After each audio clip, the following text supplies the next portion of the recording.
एकलव्य ने इतने सारे लोगों के बीच अपना तीर अर्जुन पर ही क्यों साधा? उन सभी में अर्जुन सबसे अलग दिखाई दे रहा था। उसकी आंखों में गहरी तड़प थी और वह अपने धनुष को इस तरह थामे हुआ था कि कोई भी समझ सकता था कि वह एक टैलेंटेड आर्चर है। एकलव्य ने उसे समूह का सबसे शक्तिशाली योद्धा पहचानकर अपना लक्ष्य चुना। तुरंत ही धर्मराज ने पूछा, तुम कौन हो? लेकिन एकलव्य कुछ कह पाता उससे पहले अर्जुन ने पूछा, तुम्हारे गुरु कौन हैं? इसका कारण बिल्कुल स्पष्ट था। एक चलते हुए लक्ष्य पर, वह भी केवल पैरों की आवाज के आधार पर, स्प्लिट सेकंड में 10 तीर चला देना कोई साधारण बात नहीं थी। इतना कौशल अर्जुन के पास भी नहीं था। अर्जुन को उसी पल एहसास हो गया कि यह व्यक्ति उससे भी बड़ा धनुर्धर है। अर्जुन के प्रश्न के उत्तर में एकलव्य ने कहा, मेरे गुरु द्रोणाचार्य हैं। यह सुनकर द्रोणाचार्य आगे आए और बोले, क्या तुम मुझे ही अपना गुरु मानते हो? उन्हें पहचानकर एकलव्य तुरंत उनके चरणों में गिर पड़ा और बोला, गुरुजी, क्या आप मुझे देखने आए हैं? क्या आपको याद है, सालों पहले मैं आपसे यह विद्या सीखने आया था, लेकिन आपने कहा था कि आप केवल क्षत्रियों को ही सिखाएंगे। मैंने आपकी बात का सम्मान किया, घर लौट आया, आपका आशीर्वाद लिया और मिट्टी से आपकी स्टैचू बनाकर अभ्यास करता रहा, हमेशा यह इमेजिन करके कि आप मेरे साथ हैं। आज मैंने वह टैलेंट हासिल कर लिया है जो कोई दूसरा नहीं कर सकता। मैं मात्र ध्वनि के आधार पर एक ही क्षण में 10 तीर चला सकता हूँ। ये सुनकर द्रोणाचार्य के मन में मिले जुले भाव उमड़ पड़े। एक ओर वे एकलव्य की यूनिक टैलेंट से वंडर्ड थे, तो दूसरी ओर इस बात से चिंतित भी थे कि एकलव्य अब अर्जुन से निःसंदेह बेस्ट आर्चर है और वह प्रॉमिस अब टूटने की सिचुएशन पर था जो उन्होंने अर्जुन से किया था। उसी समय दुर्योधन बिना देर किए एकलव्य के पास आया और बोला, मेरे प्रिय मित्र एकलव्य, हमने आज तक तुम्हारे जैसा योद्धा नहीं देखा। चाहे हम कितनी भी दूर दराज की राज्यों में खोज लें, तुम्हारी बराबरी का योद्धा नहीं मिलेगा। तुमसे मिलना हमारे लिए सौभाग्य की बात है। आज से हम 100 कौरव सदैव तुम्हारे मित्र रहेंगे। दुर्योधन ने आगे कहा, हमारे राज्य में जो चाहे मांग लो, गोल्ड, डायमंड, स्टोन्स, ज्वेलरी या कोई भी तोहफा हम तुम्हें खुल कर देंगे। प्रशंसा और उपहारों से ओवरकम करके एकलव्य ने दुर्योधन की मित्रता स्वीकार कर ली। कौरव उसके चारों ओर इकट्ठा हो गए और इस तरह से घेरा बना लिया कि पांडव भी उससे न मिल सकें। द्रोणाचार्य ने शीघ्र ही सेंस किया कि कौरव क्या करने की कोशिश कर रहे हैं। उनके बीच ऐसा कोई भी योद्धा नहीं था जो अर्जुन को हरा सके।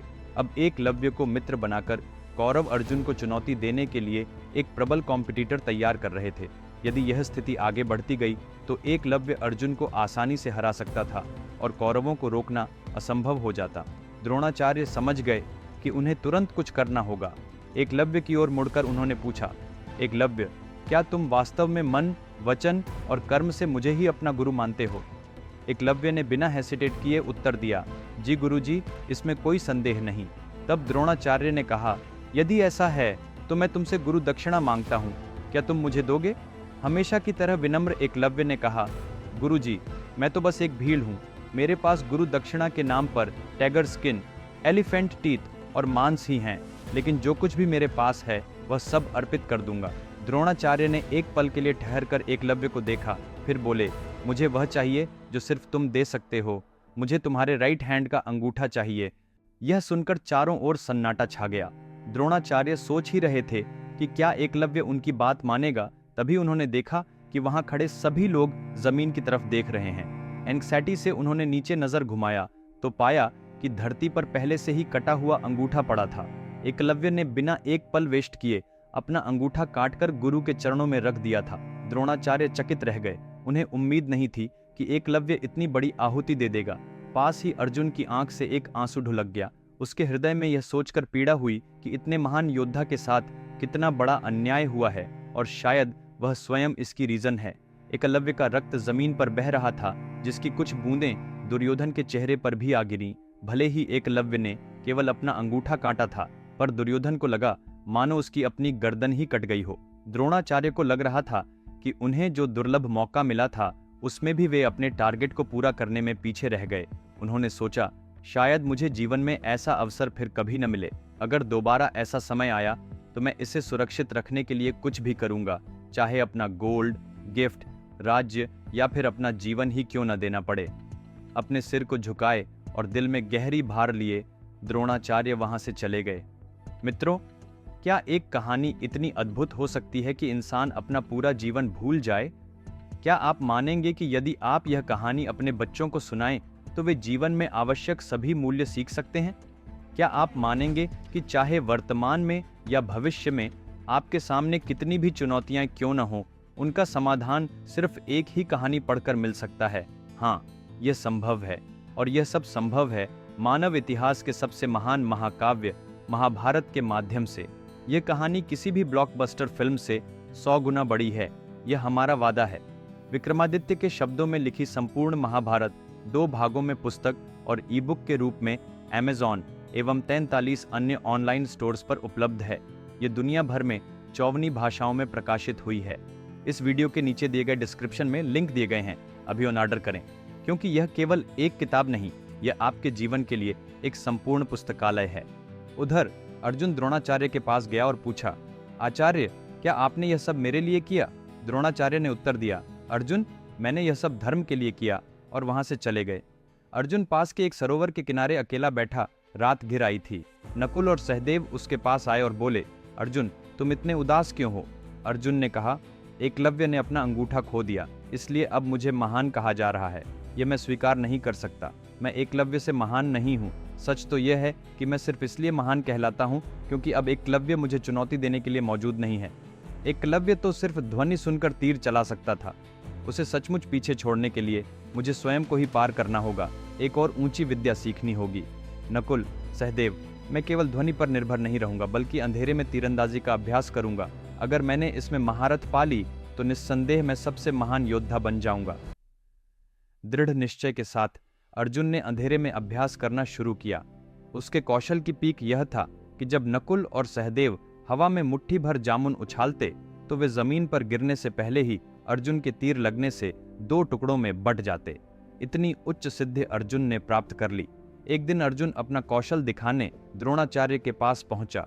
जब उसने अपना नया टैलेंट दिखा दिया तो हाथ जोड़कर बोला, गुरुजी, यह सब आपकी कृपा से ही संभव हो पाया है।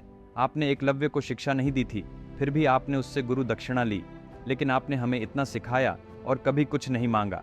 आज मैं तैयार हूँ, आप जो भी मांगेंगे वह मैं देने को तत्पर हूँ। द्रोणाचार्य ने यह सुनकर जोर से अर्जुन के सीने पर थप्पड़ मारा। उसके सामने एक तलवार फेंकी और बोले, अर्जुन, इस तलवार को उठाओ और मुझसे युद्ध करो। अर्जुन स्तब्ध रह गया। गुरुजी, मैं आप पर तलवार कैसे उठा सकता हूँ? आप मेरे आचार्य हैं, ऐसा पाप मैं कभी नहीं कर सकता। द्रोणाचार्य ने उसे फिर मारा और चिल्लाए कि अर्जुन, अगर मैं तुम्हें युद्ध के लिए ललकारूं और तुम कहो कि मैं आप पर तलवार नहीं उठा सकता, तो तुम किस तरह के योद्धा हुए? रणभूमि में तुम्हें सिर्फ 2 चीजें दिखनी चाहिए, सामने खड़ा कॉम्पिटिटर और तुम्हारे हाथ में तलवार। अर्जुन, एक दिन तुम और मैं युद्ध भूमि में आमने सामने होंगे। उस दिन तुम्हें एक सच्चे योद्धा और मेरे सच्चे शिष्य की तरह मुझसे लड़ना होगा और मुझे पराजित भी करना होगा। यही तुम्हारी गुरु दक्षिणा होगी। वचन दो कि तुम ऐसा करोगे। अर्जुन ने कुछ देर सोचा और गुरु दक्षिणा के रूप में रखी गई इस मांग को टाल न सका। उसने ओके बोल दिया। द्रोणाचार्य के मार्गदर्शन में कौरव और पांडव महान योद्धा बन चुके थे। उनके युद्ध कौशल को हस्तिनापुर की जनता के सामने प्रदर्शित करने के लिए एक विशाल अखाड़े का आयोजन किया गया, जो आज के आधुनिक क्रिकेट स्टेडियम की तरह था। कार्यक्रम की शुरुआत धर्मराज द्वारा भालों के प्रदर्शन से हुई। उन्होंने दिखाया कि भाले को कितने तरीकों से फेंका जा सकता है, कितने भाले एक साथ फेंके जा सकते हैं और युद्ध में रथ को कैसे मोड़ा जाता है। इसके बाद नकुल और सहदेव ने तलवार और घुड़सवारी में अपना टैलेंट दिखाया। इसके बाद कुछ कौरवों ने भी अपना कौशल दिखाया। फिर दुर्योधन को इनवाइट किया गया कि वह अपनी युद्ध कला का प्रदर्शन करे। उसी समय दुर्योधन भीम की ओर मुड़ा और बोला, भीम, बचपन में तुमने सबके सामने कुश्ती में मुझे हरा दिया था। अब हम बड़े हो गए हैं, क्या तुम दोबारा मुझे हरा सकते हो? क्या तुम में इतना साहस है? भीम ने उत्तर दिए बिना अपनी गदा उठाई और सीधे दुर्योधन पर टूट पड़ा, युद्ध के लिए तैयार। मित्रों, अगला भाग इस कथा को एक नए लेवल पर ले जाएगा। इसे बिल्कुल भी मिस मत कीजिए। अगले शनिवार इसी समय फिर मिलते हैं। तब तक मेरी महाभारत की पुस्तक ऑर्डर कीजिए, लिंक नीचे डिस्क्रिप्शन में दिए हैं। और अगर आपने अभी तक मेरे चैनल को सब्सक्राइब नहीं किया है तो ज़रूर कर लीजिए। तब तक अपना ख्याल रखें। अलविदा।